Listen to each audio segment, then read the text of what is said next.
ধন্যবাদ ভোরের পাখি শিল্পী গোষ্ঠী শিল্পীদেরকে। সম্মানিত রোকন ভাই এবং বোনেরা, এ পর্যায়ে আপনাদের সামনে বক্তব্য উপস্থাপন করবেন আজকের এই রোকন সম্মেলনের মধ্যমণি, আজকের এই রোকন সম্মেলনের সম্মানিত প্রধান অতিথি, রাজশাহী বিশ্ববিদ্যালয় অ্যালামনাই অ্যাসোসিয়েশনের নির্বাচিত সদস্য, সাবেক ছাত্রনেতা, বগুড়া অঞ্চলের অঞ্চল পরিচালক, বাংলাদেশ জামাত ইসলামের সহকারী সেক্রেটারি জেনারেল, আমাদের প্রাণ প্রিয় নেতা মাওলানা রফিকুল ইসলাম খান, মাওলানা রফিকুল ইসলাম খান,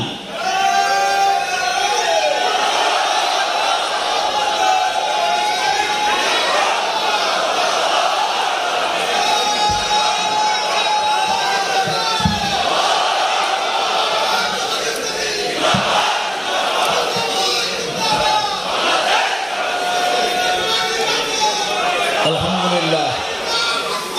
জি জি, আপাতত চলমান একটু। আলহামদুলিল্লাহ, আমার কিছু কথা তো আপনাদের প্রশ্নোত্তরের মধ্য দিয়ে আগেই বলা হয়ে গেছে। সম্মানিত রোকন ভাই ও বোনেরা, সাংবাদিক বন্ধুগণ, আবারও আপনাদেরকে জানাই আন্তরিক সালাম। আসসালামু আলাইকুম ওয়া রাহমাতুল্লাহি ওয়া বারাকাতুহু। বাংলাদেশ জামাত ইসলামী আমাদের প্রিয় জন্মভূমি, 56,000 বর্গ মাইলের এই বাংলাদেশে আল্লাহর আইন এবং সৎ লোকের শাসন কায়েম করার সংগ্রাম করছে। আর আমরা সেই আন্দোলনে শরীক হওয়ার সুযোগ পেয়েছি, আলহামদুলিল্লাহ। যুগে যুগে এ আন্দোলন করেছেন, একামতে দিনের এই মহান আন্দোলন করেছেন নবী রাসূলগণ।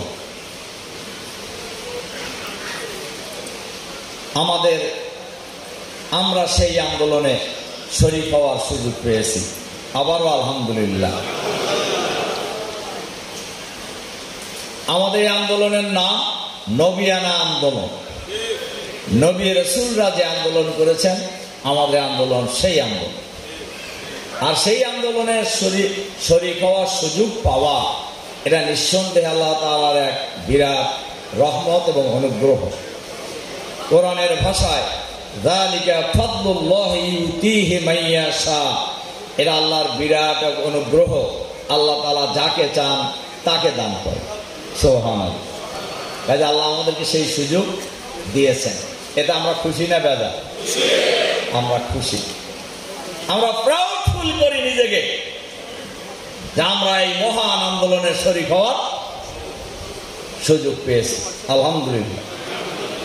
শুধু কি আন্দোলনের শরীক হওয়ার সুযোগ পেয়েছি, জামাতের গঠনতন্ত্র অনুযায়ী জামাতের যে সর্বোচ্চ স্তর কি রোকন, আমরা সেই রোকন হওয়ারও সুযোগ লাভ করেছি, আলহামদুলিল্লাহ। রোকন আমরা যারা হয়েছি, আমরা রোকন হয়েছি না সংগঠন রোকন আমাদের বানাইছে? কোনটা? হ্যাঁ, কি কেউ কইতেছেন বানাইছে, কেউ কইতেছেন,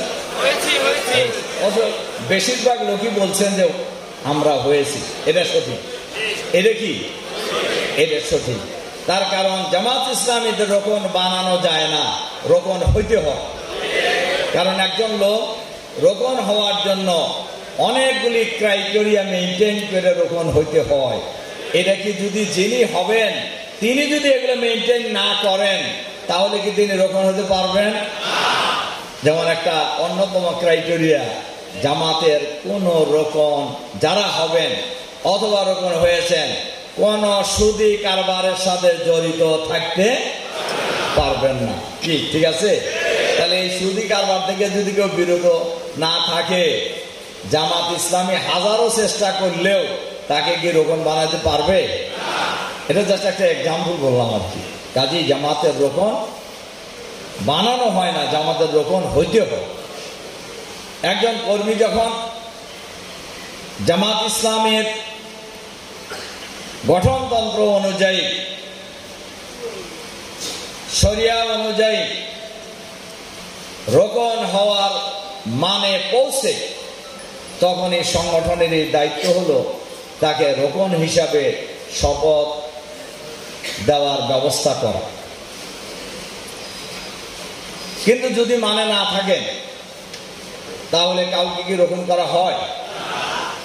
আর রোকন হওয়ার পরে যদি রোকন নেয়াতে সেই মান না থাকে তাহলে কি তার নৈতিক কোন অধিকার আছে রোকন থাকা?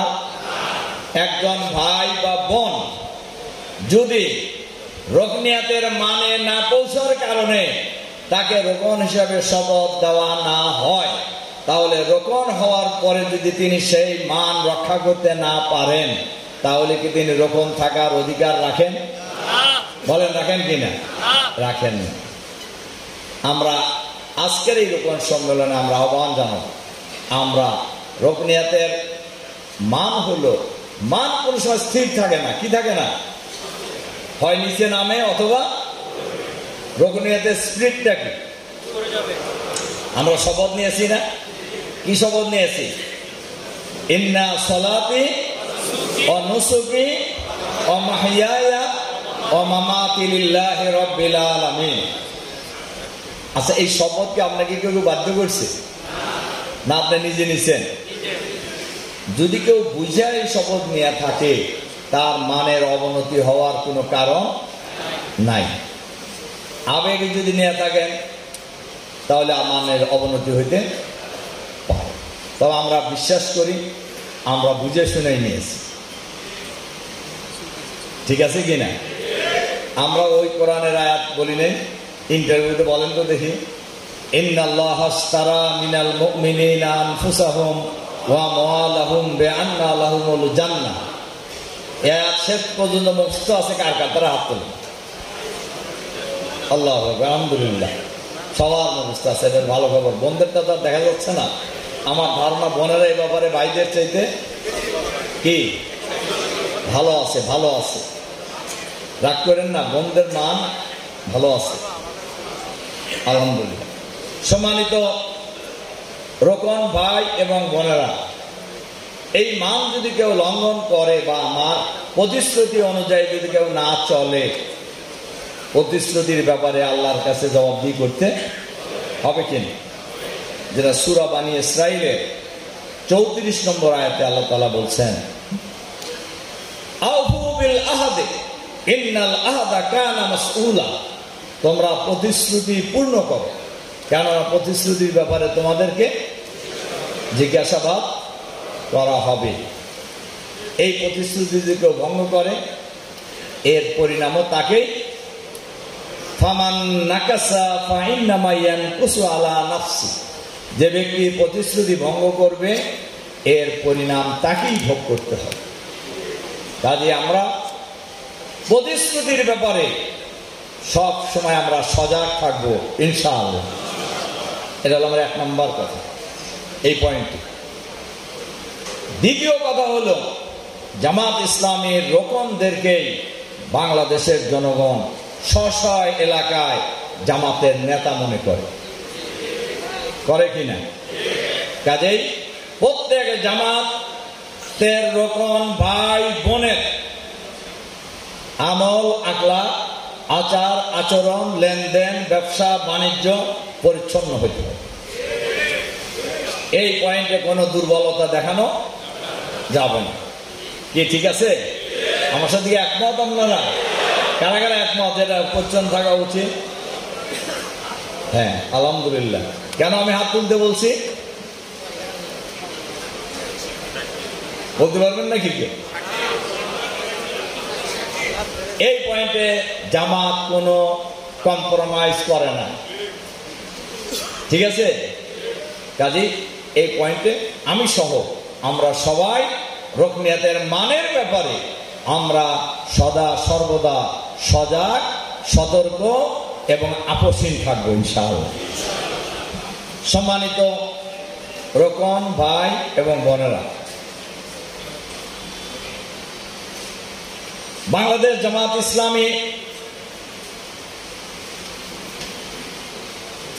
সব সময় নির্বাচনমুখী দল। কি মুখী দল? নির্বাচনমুখী দল। কাজে এবারের নির্বাচন আমরা মাঝখানে অনেকদিন করি নাই মানে করতে দেওয়া হয় নাই।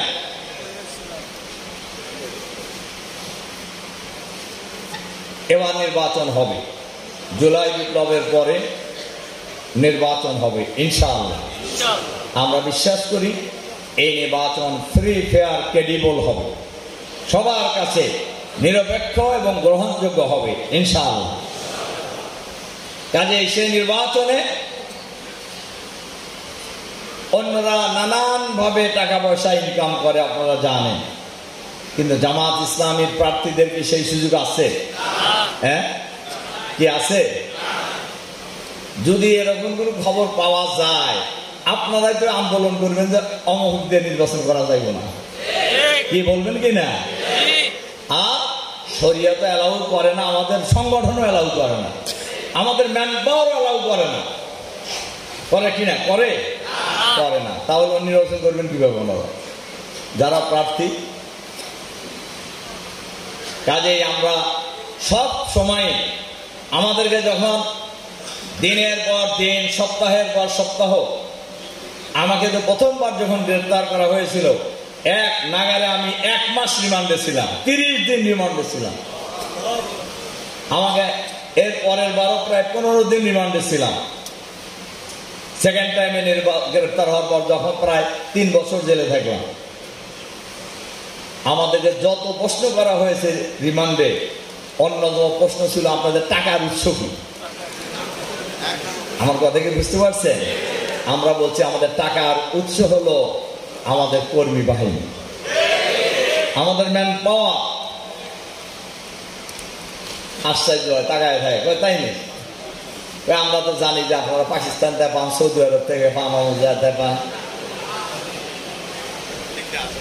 আমরা বলছি ভদ্র ভাষায়, আপনারা যা জানছেন 100 ভাগ মিথ্যা বললাম না, অসত্য। আমার কথা কি আপনারা বুঝছেন? এবং এই কথার সবচেয়ে বড় সাক্ষী হলো বাংলাদেশের লক্ষ লক্ষ জামাতের নেতা এবং কর্মীরা। কারণ জামাতের কর্মী হইতে হলেই মাসে ইয়ানত দিতে হয়, হইতে হয় না, দিতে হয় কিনা? আর রোপণ হইতে হলে আমরা একটা স্ট্যান্ডার্ড ঠিক করেছি, 5% দিতে হয়। অনেকেই প্রশ্ন করেন শরীয়তের কোন জায়গায় আছে 5% দিতে হবে। আমি বলি যে ভাই, শরীয়তের পুরোটা দেওয়ার মধ্যেই আছে। তো জামাত একটা স্ট্যান্ডার্ড মেনটেন করছে, যেহেতু যারা প্রতিশ্রুতিবদ্ধ ম্যান পাওয়া, এই জন্য আমরা 5% করেছি। আলহামদুলিল্লাহ, আমাদের ভাই বোনেরা এই ব্যাপারে স্বতঃস্ফূর্ত আছে না? আছে কিনা? আমরা সর্বশেষ যে গ্রেফতার হলাম রিমান্ডে, এই প্রশ্ন যখন তারা করে, আমরা যখন এই উত্তর দিয়েছি, যদিও ভদ্রলোক জেলে আছে, মানে আমাদেরকে যে জিজ্ঞাসাবাদ করছেন মেইন ডিসি, উনি এখন জেলে, যদিও আমরা জেলে ঢুকাই নেই, আরো এত অপকর্ম করছে, নর্মালি অন্যদের মামলা এসে জেলে চলে গেছে। তো তখন দেখি সে ওই কম্পিউটার ইন্ডিয়া কি বলে, হিসাব করে, কি দিয়ে ওটা, হ্যাঁ ক্যালকুলেটর, সে ক্যালকুলেটরে হিসাব করে আমাদের ম্যান পাওয়ার কত, তাহলে মাসে কয় কোটি করে ইনকাম হয়, ইত্যাদি ইত্যাদি। আমি বললাম যে ভাই, এই হিসাব আপনি, আমরা বললাম তো আপনি একশো নিরিবিলির সঙ্গে হিসাব করেন যে জামাতের কি পরিমাণ আয় হয়। তা আমাদের আয়ের উৎস হলো আমাদের জনগণ, নাকি বলে আমাদের কর্মী, আমাদের ম্যান পাওয়ার, আমাদের শুভাকাঙ্ক্ষী। তাহলে এবারে যে নির্বাচন আমরা করি, মাঝখানে যে নির্বাচন করেছি আমরা জোটবদ্ধভাবে, আমরা খুবই সীমিত জায়গায় নির্বাচন করেছি। এবারে নির্বাচন বেশি জায়গায় হবে না কম জায়গায় হবে? যদিও এই পয়েন্টটা আমার পরে কথা আছে, তখন বলবো। আমরা ইসলামী দল এবং আরো সমমনা দল যারা আমাদের সাথে এবার নির্বাচনে অংশগ্রহণ করবে, একসাথে আমরা করব। আমরা তাদেরকে আমাদের ম্যাক্সিমাম ছাড় দেওয়ার চেষ্টা করব আমরা। এবং আমাদের এরপরেও আমরা 300 আসনের নির্বাচনের প্রস্তুতি আমরা নিচ্ছি। তাতে খরচ কম হবে না বেশি হবে? বেশি হবে। তাতে আমাদের ব্যয় কমবে না বাড়বে? আর সেই ব্যয় মেটানো হবে কোত্থেকে? এই জন্য জামাতের জন্য এবার নির্বাচন খুবই গুরুত্বপূর্ণ। এজন্য আমরা এবার সর্বোচ্চ নিজেদের ব্যয় করার জন্য আমরা চেষ্টা করব ইনশাআল্লাহ। কাজে আগে যারা নির্বাচনী ওয়াদা করেছেন, এবারের ওয়াদা কয় গুণ হওয়া উচিত? হ্যাঁ, কয় গুণ? কেউ বলছেন 3 গুণ, কেউ বলছেন 10 গুণ। কোনটা ধরবো? 3 আর 10 যোগ করলে কত হয়? 13 অর্ধেক কত হয়? হ্যাঁ, তাহলে আগে যদি 20,000 ওয়াদা করে থাকেন, এবার কত করতে হবে? হ্যাঁ, 1,20,000। কি ঠিক আছে কিনা? ঠিক আছে? আর কি এই ব্যাপারে কিছু বলতে হবে? শুধু আমি কোরআনের একটা কথা বলি, সম্পদের মালিক কে? আমিনু বিল্লাহি ওয়া রাসূলিহি ওয়া আনফিকু মিম্মা জাআলাকুম মুস্তাখলাফিনা ফীহি। এত অর্থ বুঝছেন সবাই? হ্যাঁ, বুঝেন নাই? সূরা হাদীদের 7 নম্বর আয়াত। সূরা হাদীদের, তোমরা ঈমান আনো আল্লাহর প্রতি এবং রাসূলের প্রতি, আর আল্লাহ তাআলা তোমাদেরকে যে সম্পদের প্রতিনিধি বানিয়েছেন সেই সম্পদ থেকে তোমরা আল্লাহর রাস্তায় ব্যয় করো। সুবহানাল্লাহ। তাহলে সম্পদের মালিক কে? সম্পদের মালিক কে? আল্লাহ তাআলা। সম্পদ ব্যয় করলে কমে না বাড়ে? হ্যাঁ, বাড়ে। একথা কে বলছেন? মান যাল্লাযী ইউকরিদুল্লাহা কারদান হাসানান ফায়ুদাইফাহু লাহু। কয়েক গুণ বৃদ্ধি করে ফেরত দিবেন। সুবহানাল্লাহ। সেই আবার অন্য আয়াতে কত গুণ বলা হয়েছে? 700 গুণ পর্যন্ত। সম্মানিত রোকন ভাই এবং বোনেরা, আর একটা আয়াত বলে এই কথা শেষ করব। সূরা বাকারার দেখবেন 182 নম্বর আয়াত। এটা আপনারা অনেকেই জানেন, এখন শুধু দরকার আমল। ওয়ালা ইয়াহসাবান্নাল্লাযীনা ইয়াবখালুনা বিমা আতাহুমুল্লাহু মিন ফাদলি হুয়া খায়রাল লাহুম বাল হুয়া শাররুল লাহুম সাইতাওয়াকুনা মা বাখিলু বিহি ইয়াউমাল কিয়ামাহ। তোমরা যারা আল্লাহ তাআলা অনুগ্রহ করে যাদেরকে সম্পদের মালিক বানিয়েছেন, আল্লাহর রাস্তায় ব্যয় করার ক্ষেত্রে বখিলি করো, কার্পণ্য করো, এই কার্পণ্য করাটা তোমরা ভালো মনে করো, বাল হুয়া শাররুল লাহুম, এটা তোমাদের জন্য মোটেই ভালো নয়, এটা কি? খারাপ। সাইতাওয়াকুনা মা বাখিলু বিহি ইয়াউমাল কিয়ামাহ। কিয়ামতের দিন এই সম্পদ তোমাদের গলার সাথে পেঁচায়া দেওয়া হবে। কে বলছেন এটা? তাহলে এই সম্পদও একসময় বিপদের কারণ হয়ে যেতে পারে। এরপরে কিন্তু আবার বলছেন অলিল্লাহি মিরাসুস সামাওয়াতি ওয়াল আরদ। কাজে সম্মানিত রোকন ভাই এবং বোনেরা, এ ব্যাপারে আমরা আল্লাহর দ্বীনকে বিজয়ী করার জন্য নিজেদের সর্বোচ্চ ত্যাগ স্বীকার করার জন্য আমরা চেষ্টা করবো এবার ইনশাআল্লাহ। ইনশাআল্লাহ। সম্মানিত রোকন ভাই এবং বোনেরা, তৃতীয় যে কথাটা বলেই আমার কথা শেষ করব, আমাদের প্রিয় জন্মভূমি এই বাংলাদেশ স্বাধীন হয়েছে কত বছর হলো? জি, 54 বছর হলো। 54 বছরে বাংলাদেশ 3টি দল শাসন করেছে। কয়টা দল শাসন করেছে? এক দল যারা এই যে পালায়া গেলেন, যাদেরকে আমরা বলেছি ফ্যাসিবাদী সরকার। এই ফ্যাসিবাদী সরকার আমলে জামাত শিবির সবচাইতে বেশি জুলুম নির্যাতনের শিকার হয়েছে।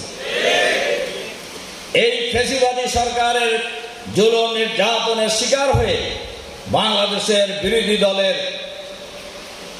হাজার হাজার নেতা কর্মীকে ক্রসফায়ারের নামে, আয়নাঘরের নামে, গুম করার নামে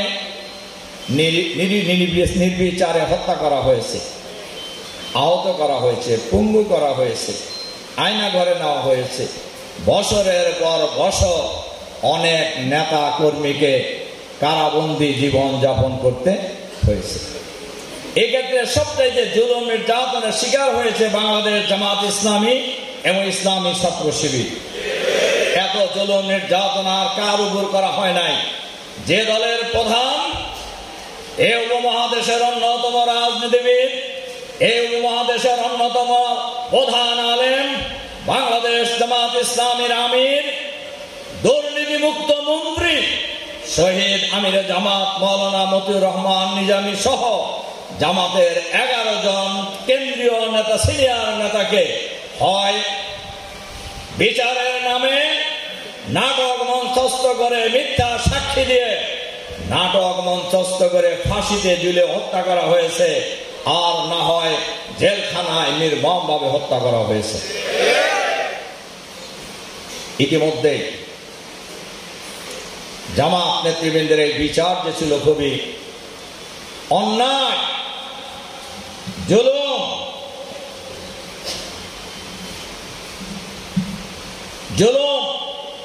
এবং অবৈধ রাজনৈতিক প্রতিহিংসা চরিতার্থ করার জন্যই শহীদ আমিরে জামাত মাওলানা মতিউর রহমান নিজামী সহ জামাত নেতৃবৃন্দকে হত্যা করা হয়েছে। এর বড় প্রমাণ আল্লাহ তাআলা গ্রাম এলাকায় সর্বত্র একটা কথা আছে, রাখে আল্লাহ মা রেখে। আমাদের নেতা এটিএম আজহারুল ইসলামের ফাঁসির রায় হয়েছিল 4টা মামলা। কত কয়টা বলবো। আমাদের নেতৃবৃন্দ আজহার সাহেবকে ফাঁসি দেওয়া হয়েছে যে সাক্ষীর ভিত্তিতে 71 সালের ঘটনায় সাক্ষী দিয়েছেন। আজহার সাহেব ধর্ষণ করছে, আর তার জন্ম হয়েছে 75 সালে।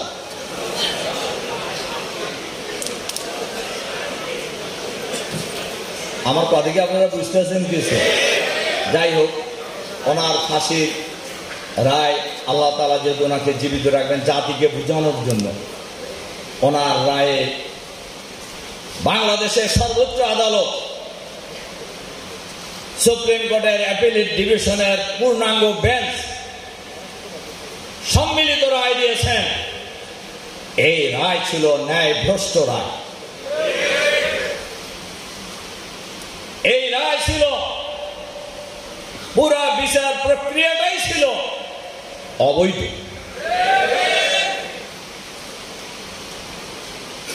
ইংল্যান্ডের সুপ্রিম কোর্টের প্রধান বিচারপতি 5ই আগস্টের পরে না আগেই ওখানে একজন মামলা করার কারণে সেই মামলার অবজারভেশনে বলেছিলেন বাংলাদেশের এই মামলার ব্যাপারে যে এটা একটা ছিল বিচারিক গণহত্যা।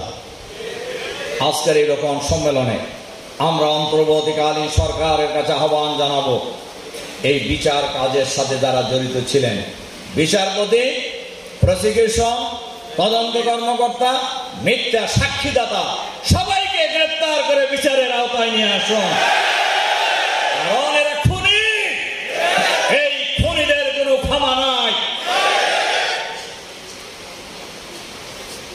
সম্মানিত রোকন ভাই এবং বোনেরা, যে কথা বলতেছিলাম, জামাত ইসলামী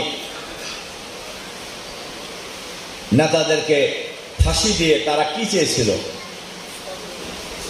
জামাত নিশ্চিহ্ন করে দিবে, কিন্তু জামাত কি নিশ্চিহ্ন হয়েছে? হ্যাঁ, কি হয়েছে? আলহামদুলিল্লাহ, আলহামদুলিল্লাহ, বাংলাদেশের আল্লাহর রহমতে, জনগণের সমর্থনে বাংলাদেশ জামাত ইসলামী এখন ক্ষমতার দ্বার প্রান্তে।